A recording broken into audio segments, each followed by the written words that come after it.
ಉಳುವವನೇ ಭೂಮಿಯ ಒಡೆಯ ಕಾಯ್ದೆ ಜಾರಿಗೆ ತಂದವರು ದಿವಂಗತ ಡಿ. ದೇವರಾಜ ಅರಸು. ನಗರದಲ್ಲಿ ಚಿಟಗುಪ್ಪ ಸರ್ಕಾರಿ ಪದವಿ ಕಾಲೇಜು ಪ್ರಾಚಾರ್ಯ ಡಾಕ್ಟರ್ ಜಯಕುಮಾರ್ ಸಿಂಧೆ. ಉಳುವವನೇ ಭೂ ಒಡೆಯ ಎಂಬ ಕಾಯ್ದೆಯನ್ನು ಜಾರಿಗೆ ತಂದವರು ದಿವಂಗತ ಡಿ. ದೇವರಾಜ ಅರಸು ಎಂದು ಚಿಟಗುಪ್ಪ ಸರ್ಕಾರಿ ಪದವಿ ಕಾಲೇಜು ಪ್ರಾಚಾರ್ಯ ಡಾಕ್ಟರ್ ಜಯಕುಮಾರ್ ಸಿಂಧೆ ಅವರು ನುಡಿದರು. ನಗರದ ಸರ್ಕಾರಿ ನೌಕರರ ಸಮುದಾಯ ಭವನದಲ್ಲಿ ಗುರುವಾರ ಏರ್ಪಡಿಸಿದ್ದ ಹಿಂದುಳಿದ ವರ್ಗಗಳ ಕಲ್ಯಾಣ ಇಲಾಖೆ ಮತ್ತು ತಾಲೂಕಾಡಳಿತ ಜಂಟಿಯಾಗಿ ಆಯೋಜಿಸಿದ್ದ ದಿವಂಗತ ಡಿ. ದೇವರಾಜ ಅರಸು ಅವರ 111ನೇ ಜಯಂತಿ ಆಚರಣೆಯಲ್ಲಿ ಅವರು ವಿಶೇಷ ಉಪನ್ಯಾಸವನ್ನು ಮಂಡಿಸಿದರು. ಈ ಸಂದರ್ಭದಲ್ಲಿ ತಾಲೂಕು ಪಂಚಾಯತಿ ಕಾರ್ಯನಿರ್ವಾಹಕ ಅಧಿಕಾರಿ ದೀಪಿಕಾ ನಾಯ್ಕರ್ ಸೇರಿದಂತೆ ವಿವಿಧ ಇಲಾಖೆಯ ಅಧಿಕಾರಿಗಳು ವೇದಿಕೆಯಲ್ಲಿ ಉಪಸ್ಥಿತರಿದ್ದರು. BCM ತಾಲೂಕು ಸಹಾಯಕ ನಿರ್ದೇಶಕ ವಿಠ್ಠಲ್ ಶೇಡಂಕರ್ ಅವರು ಸಭೆಯ ಅಧ್ಯಕ್ಷತೆಯನ್ನು ವಹಿಸಿದ್ದರು. ಇದೇ ಸಂದರ್ಭದಲ್ಲಿ ವಿವಿಧ ಸ್ಪರ್ಧೆಗಳಲ್ಲಿ ವಿಜೇತರಾದ ವಿದ್ಯಾರ್ಥಿಗಳಿಗೆ ಬಹುಮಾನ ಮತ್ತು ಪ್ರಶಸ್ತಿ ಪತ್ರಗಳನ್ನು ವಿತರಿಸಿ ಪ್ರೋತ್ಸಾಹಿಸಲಾಯಿತು. ಬಳಿಕ ವಿದ್ಯಾರ್ಥಿಗಳಿಂದ ಅತ್ಯಾಕರ್ಷಕ ಸಾಂಸ್ಕೃತಿಕ ಚಟುವಟಿಕೆಗಳ ಪ್ರದರ್ಶನ ನಡೆಯಿತು.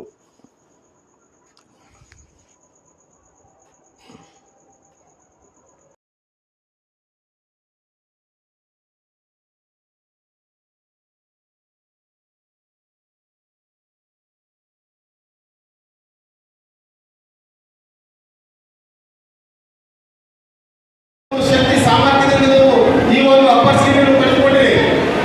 ಈ ಅಪರ್ಚುನಿಟಿಗಳು ಸದಾವಕಾಶವನ್ನು ನೀವು ಸದೃಢವಾಗಿ ಮಾಡಿ ತೋರಿಸ್ತೀರಿ ಅಂತಕ್ಕಂಥ ಆತ್ಮಸ್ಥೈರ್ಯ ನಿಮ್ಮಲ್ಲಿ ಏನಾದರೂ ಬಂದಿದ್ದರೆ ನೀವು ಮುಂದೆ ಒಳ್ಳೆಯ ವ್ಯಕ್ತಿಗಳಾಗಿ ಆಗ್ತೀರಿ ಅಂತಕ್ಕಂಥ ಮಾತು ಡಾಕ್ಟರ್ ಬಾಬಾ ಸಾಹೇಬ್ ಅಂಬೇಡ್ಕರ್ ಹೇಳ್ತಾರೆ.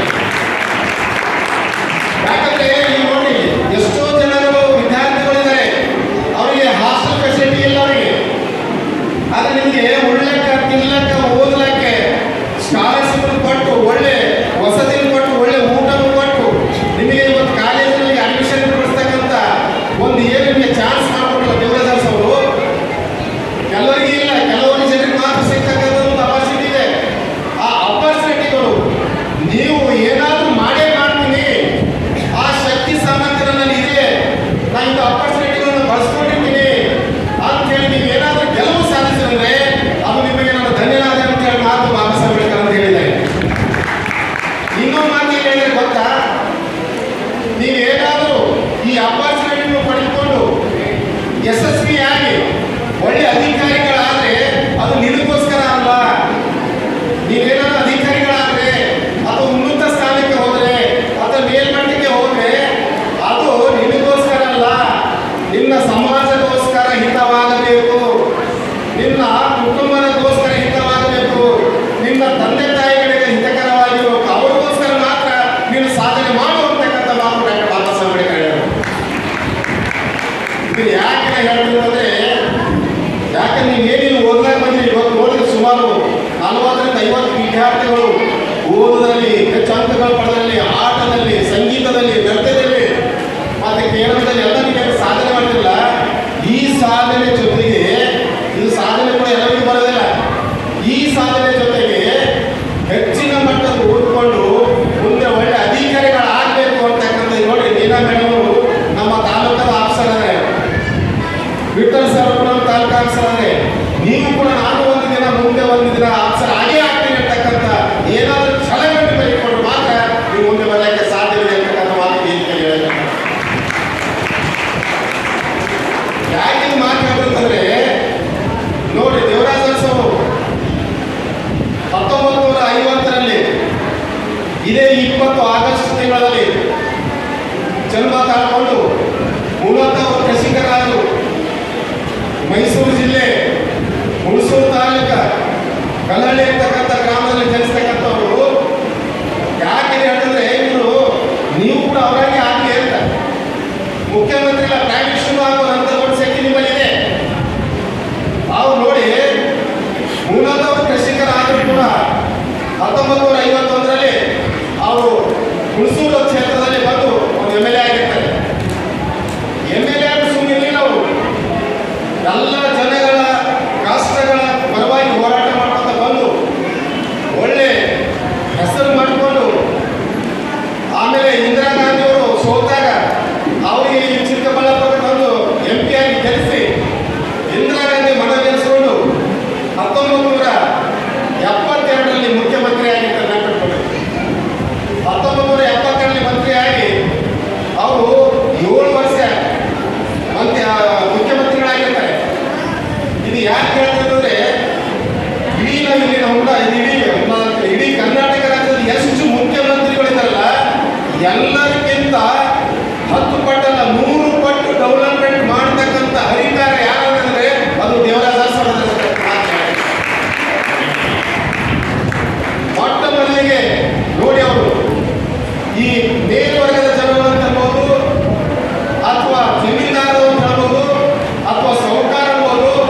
ಕೆಲಸಗಳು.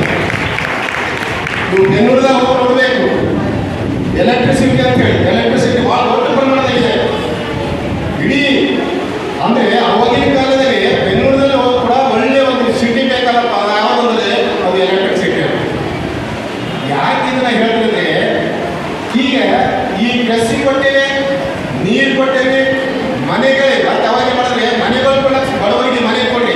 ಯಾರು ವಸತಿನ ಇಟ್ಟಿದ್ದಾರೆ, ಯಾರಿಗೆ ಮನೆಗಳಿಲ್ಲ, ಗುಡಿಸಲಿದ್ದಾರೆ, ಗುಡಿಸಲಿದ್ದವರಿಗೆಲ್ಲ ಮನೆಗಳು ಕೊಡಿ ಅಂತೇಳಿ ಮನೆಗಳು ಕೊಟ್ಟು ಫಸ್ಟ್ ವಸತಿ ನೀರು ಕೊಡ್ತಕ್ಕಂಥದ್ದು ದೇವರ ಎಷ್ಟು ನೋಡಿ ಬಂದ ಕೆಲಸ. ಇಷ್ಟೆಲ್ಲ ಆಗಿದೆ. ಈಗ ಮಕ್ಕಳಿಗೆ ಓದಲಿಕ್ಕೆ ಸ್ಕಾಲರ್ಶಿಪ್, ಬರೀ ಸ್ಕಾಲರ್ಶಿಪ್ ಕೊಟ್ಟರೆ ಹೇಗೆ ಅವ್ರಿಗೆ ಮಕ್ಕಳಿಗೆ ಅಡ್ಡಾಡಕ್ಕೆ ಊರಿನಿಂದ ಸಿಟಿ ಬರ್ಲಿಕ್ಕೆ ಕಷ್ಟ ಆಗ್ತದೆ. ಅಲ್ಲೇ ಹಾಸ್ಟೆಲ್ಗಳು ತೆಗೀರಿ, ಹಾಸ್ಟೆಲ್ ವಸತಿ ಕೊಟ್ಟು ನಿಮಗೆ ಫಸ್ಟ್ ಯಾರಿಗೆ ಹಿಂದುಳಿದ ವರ್ಗಗಳಿಗೆ ಹಾಸ್ಟೆಲ್ ಹೆಸರು ಕೊಡ್ತಕ್ಕಂಥವ್ರು ದೇವರಾಜ ಅವರು. ಈ ಬರೀ ವಸತಿ ನೀಡೋದು ಅಷ್ಟು ಕೊಡೋದಲ್ಲದೆ ನಿಮಗೆ ಮೀಸಲಾತಿ ಕೂಡ ಕೊಡಬೇಕು. ಮೀಸಲಾತಿ ಯಾಕೆ ಕೊಡಬೇಕು ಅಂತೇಳಿ ಅವಾಗ ಅವನು ಬಂದಿತ್ತು ಸರ್. ಈ ಹೂಯಿ ಕೊರಮ ಕೊಂಚ ಒಟ್ಟವರಿಗೆ ಅವನೂರು ವರದಿ ಮುಖಾಂತರ ಇವರು ಎಸ್ಟಿದಲ್ಲಿ ಇರ್ತಕ್ಕಂಥವ್ರಿಗೆ ಸೆಕೆಂಡ್ದಲ್ಲಿ ಇರ್ತಕ್ಕಂಥದ್ದು ಎಸ್ಸಿದಲ್ಲಿ ಸೇರಿಸಿ ಅವ್ರಿಗೆಲ್ಲರಿಗೂ ಇವತ್ತು ಸರ್ಕಾರಿ ನೌಕರಿಯಾಗಲಿ ಹಾಸ್ಟೆಲ್ಗಳಾಗಲಿ ಓದಲಿಕ್ಕೆ ಅನುವು ಮಾಡಿಕೊಡ್ತಕ್ಕಂಥವ್ರು ಯಾರಂದ್ರೆ ದಿವಂಗತ ದೇವರಾಜ ಅರಸು. ಇದು ಯಾಕೆ ಹೇಳ್ತಿರ್ತಂದ್ರೆ, ನೀವೆಲ್ಲ ಮುಂದೆ ಭಾರತದ ಪ್ರಜೆಗಳಾಗ್ತಕ್ಕಂಥವ್ರು, ಭಾವಿ ಪ್ರಜೆಗಳು. ನೀವೆಲ್ಲ ಬರೀ ಸುಮ್ಮನೆ ಓದತಕ್ಕಂಥದ್ದಲ್ಲ, ನಿಮ್ಮಲ್ಲಿ ಹಸಿವೆ ಹುಟ್ಟಬೇಕು, ಭಾಳ ಹುಟ್ಟಬೇಕು, ನಿಮ್ಮ ಆಸೆಗಳು ಹುಟ್ಟಬೇಕು. ಎಂಥ ಆಸೆಗಳು ಅಂತಂದ್ರೆ, ಇವತ್ತು ಸಿಂಗೇಶ್ವರ ಡಿಗ್ರಿ ಕಾಲೇಜ್ ಪ್ರಿನ್ಸಿಪಲ್ ಅಂದರೆ ನಾನು ನಾಳೆ ಹಾಗೆ ಆಗ್ತೀನಿ. ಇವತ್ತು ತಹಸೀಲ್ ಆಫೀಸರ್ ಗ್ರೇಡ್ 2 ತಹಸೀಲ್ದಾರ್ ಆಗಿರೋದ್ರೆ ನಾನು ಯಾಕೆ ಆಗ್ಬಾರ್ದು? ನನ್ನ ಹತ್ರ ಶಕ್ತಿ ಇಲ್ವಾ? ನನ್ನ ಹತ್ರ ಸಾಮರ್ಥ್ಯ ಇಲ್ವಾ? ನನಗೆ ದೇವರು ಮೆದುಳು ಕೊಟ್ಟಿಲ್ವಾ? ಅಥವಾ ನನಗೆ ಆ ಪರ್ಸನಾಲಿಟಿ ಇಲ್ವಾ? ಅಥವಾ ನನಗೆ ಆ ಶಕ್ತಿ ಇಲ್ವಾ? ಎಂಬ ನೀವೇ ಯಾವಾಗಲೂ ಮನವರಿಕೆ ಮಾಡ್ಕೊಳ್ಬೇಕು. I can do it, I can do it, I can do ದಿನ ಬೇಕು, ದಿನ ಒಂದು ನಾನು ಇದು ಮಾಡೇ ಮಾಡ್ತೀನಿ. ಯಾವುದು ನಿಮ್ಗಿಂತ ದೊಡ್ಡದು ಯಾವುದಿಲ್ಲ, ನಿಮ್ಗಿಂತ ನಿಮ್ಮ ಶಕ್ತಿಗಿಂತ ಮೀರಿ ಮತ್ತೆ ಯಾವುದೂ ಇಲ್ಲ. ನೀವು ಏನು ಅಂದ್ಕೊಳ್ತೀರಿ ಅದೇ ಆಗ್ತೀರಿ. ಅದು ನಿಮ್ಮಲ್ಲಿ ಛಲ ಹುಟ್ಟಬೇಕದು, ನಿಮ್ಮಲ್ಲಿ ಛಲ ಹುಟ್ಟಬೇಕು. ಯಾಕೆ ಮಾತಾಡ್ತಿರ್ತಂದ್ರೆ, ನಾನು ಗುಲ್ಬರ್ಗ ಯೂನಿವರ್ಸಿಟಿದಾಗೆ ಎಕನಾಮಿಕ್ಸ್ ಡಿಪಾರ್ಟ್ಮೆಂಟ್, ನಮ್ಮ ಅಂಕಲ್ ಎಕನಾಮಿಕ್ಸ್ ಓದ್ಕೊಳಪ್ಪ ಭಾಳ ಟಫ್ ಇದೆ, ನಾವೆಲ್ಲ ಎಕನಾಮಿಕ್ಸ್ ಓದ್ಕೊಂಡಿವಿ, ಸೆಕೆಂಡ್ ಕ್ಲಾಸ್ ರಿಸಲ್ಟ್ ಕೂಡ ಆಗಿಲ್ಲ. ನಮ್ಮ ಕಾಕದವರು ಯಾರು ಓದ್ಬೇಡ ಅಂತ ಹೇಳಿದ್ರು. ಯಾಕೆ ಇವೆಲ್ಲ ಎಕನಾಮಿಕ್ಸ್ ಓದ್ಕೊಂಡು ಇವತ್ತು IAS ಆಫೀಸರ್ ಆಗ್ಯಾರ, ಬ್ಯಾಂಕ್ ಆಫೀಸರ್ ಆಗ್ಯಾರ, ನನಗೆ ಕಾರಣ ಅಂತಾರೆ, ಏನು ನನಗೆ ಇದು ಮಾಡ್ತಾ ಇದ್ದಾರೆ. ನಾನು ಎಕನಾಮಿಕ್ಸೇ ಓದ್ಬೇಕಂದ್ರೆ ಎಕನಾಮಿಕ್ಸ್ ಓದ್ಕೊಂಡೆ. ಡಿಗ್ರಿಯಲ್ಲಿ ಓದ್ಕೊಂಡು ಸುಮ್ಮನೆ ಬಿಡಲಿಲ್ಲ, MA ಎಕನಾಮಿಕ್ಸೇ ಓದಿದೆ. MA ಓದ್ಕೊಂಡು ಸುಮ್ಮನೆ ಅಲ್ಲಿ ನಾನು ಮಾಡಿದೆ ಗೋಲ್ಡ್ ಮೆಡಲ್ ತೊಗೊಂಡ್ಬಿಟ್ಟೆ MA ಎಕನಾಮಿಕ್ಸ್ ಆಗಿ. ಬರೀ ಗೋಲ್ಡ್ ಮೆಡಲ್ ತೊಗೊಂಡು ಸುಮ್ಮನೆ ಮತ್ತೆ MA PhD ಓದ್ಕೊಂಡೆ. ನನಗೆ ಈ ಒಂದು ಛಲ ಇರಬೇಕು. ಯಾಕಂದ್ರೆ ಗುಲ್ಬರ್ಗ ಇಡೀ ಯೂನಿವರ್ಸಿಟಿದಾಗೆ ನನ್ನಷ್ಟು ಪರ್ಸೆಂಟೇಜ್ ಯಾರು ತೊಗೊಂಡಿಲ್ಲ. ಈಗ ಡಿಗ್ರಿ ಕಾಲೇಜ್ ಅಪಾಯಿಂಟ್ಮೆಂಟ್ ಆಗಬೇಕಾದ್ರೆ ನನಗೆ ಬಿಟ್ಟು ಯಾಕೆ ಕೊಡ್ತಾರೆ, ನನಗೆ ಬಿಟ್ಟು ಯಾಕೆ ಕೊಡ್ತಾರೆ ಅಂತೇಳಿ ಪ್ರೈವೇಟ್ ಕಾಲೇಜ್ ಇದೆ. ನಮ್ಮ ಸನ್ಮಾನ್ಯ ಶ್ರೀ ಈಶ್ವರ್ ಖಂಡ್ರೆ ಅವರು ಮಿನಿಸ್ಟರ್ ಇದಾರಲ್ಲ, ಅಕ್ಕಮೋದಿ ಕಾಲೇಜಲ್ಲಿ ಡಿಗ್ರಿ ಕಾಲೇಜ್ ಪೋಸ್ಟ್ ಬಂದಿದೆ ಸರ್. ಇಲ್ಲ ನಾವು ಪ್ರೈವೇಟ್ ಹೋಗೋಣ, ಗೌರ್ಮೆಂಟ್ಗೆ ಹೋಗ್ತೀನಿ, ಹೋಗಿ ಯೂನಿವರ್ಸಿಟಿ ಹೋಗ್ಬೇಕು, ಇಲ್ಲ ಗೌರ್ಮೆಂಟ್ ಹೋಗ್ಬೇಕು. ನಮ್ಮ ಪಪ್ಪ ಹೆಡ್ ಮಾಸ್ಟರ್ ಬೈಕಿದ್ರು ನನಗೆ, ಹೋಗಲೇ ಸಿಕ್ಕಿದ ಆಪರ್ಚುನಿಟಿ ಕಳ್ಕೊಬೇಡ, ಹೋಗು ಅಂತಂದ್ರೆ, ಇಲ್ಲ ಪಪ್ಪ ನಾ ಡಿಗ್ರಿಗೆ ಹೋಗ್ತೀನಿ, ಗೌರ್ಮೆಂಟ್ಗೆ ಹೋಗ್ತೀನಿ. ಸುಮಾರು ಸಲ ಬೈದ್ರು, ಮಗ ಲಕ್ಷ್ಮಿ ಬಂದಿದ್ರೆ ಒದಿಗತ್ತ ಅಂತ. Junior college private junior college ಇದೆ, ಸುಡ್ಕೋದಾಗ ಸಿಕ್ಕಿತ್ತು, ಹೋಗಿಲ್ಲ. ಏನಾಯ್ತು ಮುಂದಂದ್ರೆ 2-3 ವರ್ಷ ಇದ್ದಕ್ಕೆ ನನಗಿಂತ ಪರ್ಸೆಂಟೇಜ್ ಜಾಸ್ತಿ ಕೊಡೋ ಮಕ್ಕಳೆಲ್ಲ. ಅವ ನನಗೆ